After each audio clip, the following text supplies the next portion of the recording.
Sweden embassy Islamabad Pakistan अब 2 साल के अरसे के बाद दोबारा ओपन हो रही है।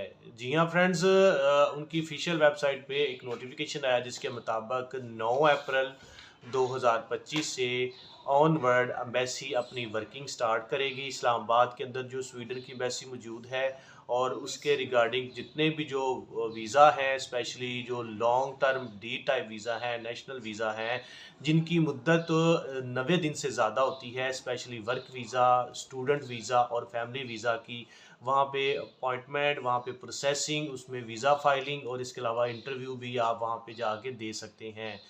इसके अलावा उन्होंने ये क्लियर कट बयान किया है कि जो शॉर्ट टर्म विजिट वीज़ा है या टूरिस्ट वीज़ा हैं वो वीएफएस ग्लोबल के थ्रू ही प्रोसेस होंगे। और सभी लोग इस हवाले से फेमिलियर हैं कि स्वीडन में जो एजुकेशन का स्कोप बहुत ज़्यादा हाई है, बहुत ज़्यादा यूनिवर्सिटी हैं और एजुकेशन भी ऑलमोस्ट फ्री होती है, एडमिशन ईजी होता है और स्टूडेंट वगैरह के लिए एक बहुत ज़्यादा अपॉर्चुनिटी होती है। और उस अपॉर्चुनिटी को वेल करने के लिए अब लोगों को पिछले 2 साल में मुख्तलिफ कंट्रीज़ के अंदर जो स्वीडन एम्बेसी थी वहाँ पे जाना पड़ रहा था।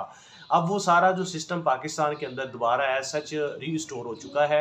एम्बेसी 9 अप्रैल रोज़ बुध वाले दिन से 2025 को वर्किंग स्टार्ट करेगी।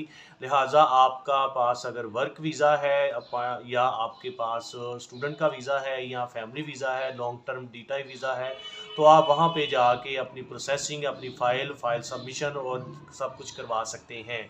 लेकिन जो विज़िट के वगैरह के हवाले से है वो एज़ सच वीएफएस ग्लोबल ही उसको डील करेगा। आपको स्क्रीन के ऊपर भी उनका सारा डाटा शो हो रहा है। सो एक खुशाइन बात है क्योंकि स्वीडन जो है वो बहुत ज़्यादा फ़ेमिलियर है स्टूडेंट वीज़ा के हवाले से, उसके बाद वर्क वीज़ा के हवाले से।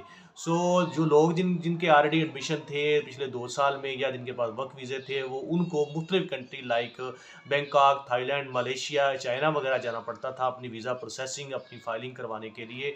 लेकिन अब 9 अप्रैल से ऑनवर्ड एम्बेसी वर्किंग स्टार्ट करेगी। सो आप वहाँ पे इस चीज़ से फ़ायदा उठा सकते हैं। Thank you so much.